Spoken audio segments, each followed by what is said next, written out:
Today I fucked up by giving an alternative meaning to a, previously, suicidal girl's tattoo. Disclaimer, this actually happened several years ago, but I do still feel really bad. I was out on a date with a girl and things were going well despite me being a nervous wreck. We got to talking and she admitted she had depression and at one point was even suicidal, but was proud of herself for getting past that chapter of her life. She then shows me her semicolon tattoo on her wrist and explains the significance, that it means the sentence could have ended there, but the author decided to add more. It's all very sweet and heartfelt. Now, I in no way have any issues with mental illness and still feel super guilty about this to this day, but me with a perpetual foot in the mouth syndrome say in programming it means end. She doesn't say anything. I don't say anything. Suffice to say I never got a second date. Too long didn't read. I told a suicidal girl whose semicolon tattoo means end in programming.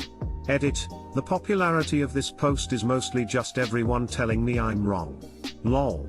I guess I could have given a better definition, but I also could have shut my big fat mouth. And I did in fact apologize, a bunch.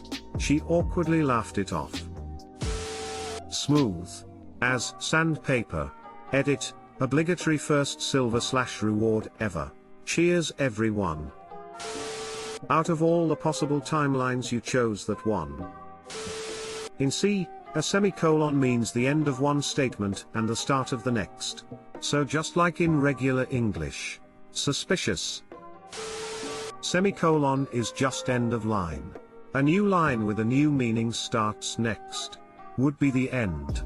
Yeah, I could have mentioned that, but the damage was definitely done. I was mostly just horrified I said it at all. Suffice it to say I never got a second date. The potential implications of this sentence are mildly horrific. Today I fucked up by not opening a gift for 1.5 years. This actually happened some time ago, but thinking about it is still quite painful. I was in uni and made friend with this really cute girl in my senior year at an event. We got on well and I was really thinking about asking her out, but since this happened quite close to graduation and she might be going back to her home country, I decided to keep it all inside and not doing anything.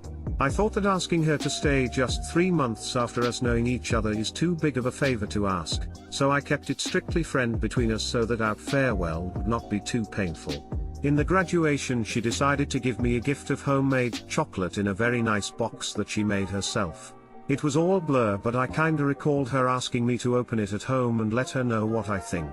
Well, it was a very emotional moment for me and it is kinda her farewell gift to me, so idiot me decided not to open it and kept it in the fridge. It was a very nice box that she made herself too, so that is another reason. We met again after a few days at her farewell party. There was some emotional moment, but I was prepared and considered that was it. The box stayed in my fridge for I don't know how long, maybe 1.5 to 2 years. She went home and after a year dated somebody else and got married, and I also met somebody else. One day I was cleaning the fridge and saw the box again and decided that maybe it is time to throw it away. Chocolate has probably gone bad, but curiously I still decided to open it, and my heart shrunk. Then I saw a full page note from her. She basically poured her heart out and said how much feeling she had for me, and wondering if something could happen between us. I just felt so bad afterwards, but decided to just keep it to myself. I probably looked like an asshole for how I acted when I last saw her, but she seems very much happy now and so am I. Too long didn't read, got a gift from a girl I really liked but decided not to open it after 1.5 years, totally ignoring her note for me hidden inside. You've found the exact point your timeline went wrong. It could have been a different timeline, but TBH I am happy the way things are now. It was a difficult period in my life and I am sure I would end up hurting her. I read the title and instantly assumed it was a pet of some sort, maybe a lizard or hamster that you let ferment in a box for 1.5 years. Same. But seriously, who doesn't open a box of anything for like a year? I'd say she dodged a bullet. Getting serious with a guy who only cleans his fridge every couple of years. Sketchy. Smile? Come on man. How can you not eat that chocolate? This fridge. It's cleaned every 1.5 5 years.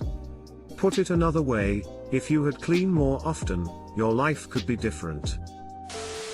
Today I fucked up by telling my best friend I love her when I thought I was going to die. Throw away because I don't want this to be on my main account. Obligatory. This didn't happen today but happened last week, yada yada yada. Also please forgive my spelling mistakes because I'm in the hospital and writing this on mobile out of boredom of there being not much to do here. So, last week I was driving casually on the country road close to my house on holiday back home for the summer after my second year of college. I wasn't paying too much attention, I assumed some responsibility, and wasn't wearing a seat belt. Yes, I'm an idiot, I know, lesson learned. Wear your seat belts, kids. Anyway, it was just starting to rain and I saw a kid about to go into the road. For the life of me I still don't know why he thought it would be a good idea to go onto a quite highly trafficked country road so casually, but life is full of surprises. I was caught completely off guard and swerved into the opposing lane to avoid him, and promptly got hit head on by the car coming towards me. Now, I was going quite fast and, as I said, did not have a seat belt on. Next thing I knew I was out of my car and couldn't feel anything anymore. No pain, no panic, nothing. I just saw blood and felt the biggest adrenaline rush I've ever had in my life. I just laid there, not knowing what to do. I heard voices come towards me but didn't really know what they were saying, and couldn't really respond. I thought I was going to die. There was a lot of blood. You know how they say your life flashes before your eyes when you're about to die? Well, that didn't quite happen, but I did start thinking about who I care about and who I love. Here's where I tell you about my best friend. A girl I've been in love with for around 2 years. I never let her know and never intended to. She is in a happy relationship she's had since her teens and I didn't want to ruin it, and if she's happy I'm happy. There's no point meddling in things bigger than you, and some things aren't meant to be. But I thought I was literally dying, and all I could think about was her in those moments. The pain was starting to kick in, but I was just thinking about how she'd never know how much I loved her. I realized my phone was still in my pocket, and with all the force I could muster I took it out. It was intact and it felt like it took ages, but the only message I could send was an I love you to her. I thought that would be the last message I'd ever send. I don't remember much after that. Days have been a blur. I've had quite a few operations, due to trauma and a ruptured spleen. But my legs are starting to work again and my face looks like I got in a fight with a lion, but it's slowly improving. All I do is sleep and appreciate the fact I'm alive. The other driver and the kid were okay, BTW. Anyway, as you can see, I did indeed live and didn't die, so far, but I can't undo that message I sent. I've been in a lot of pain this past week, and haven't had the energy to confront the situation. I told her about the accident, and what happened, and we talked briefly but mainly about my lovely hospital experience. Earlier today she sent me a message telling me we have to talk about that message. I haven't replied yet, and I don't want to. I don't know what to do. So far I've been writing this today. I fucked up as procrastination, and then after this I plan on taking a long nap. Thank you all for your attention. Nap time calls me. Too long didn't read, got in a car accident, and while I was bleeding out I told my crush best friend I love her. She's in a 10-year relationship and I haven't talked to her about it since, and it's destroying me. Edit. God guys, this blew up so much. I only wrote this to procrastinate the inevitable conversation. You guys are amazing. Geez, thanks for all the advice and support. So I spoke to her over the phone because we're college friends and she lives far away right now.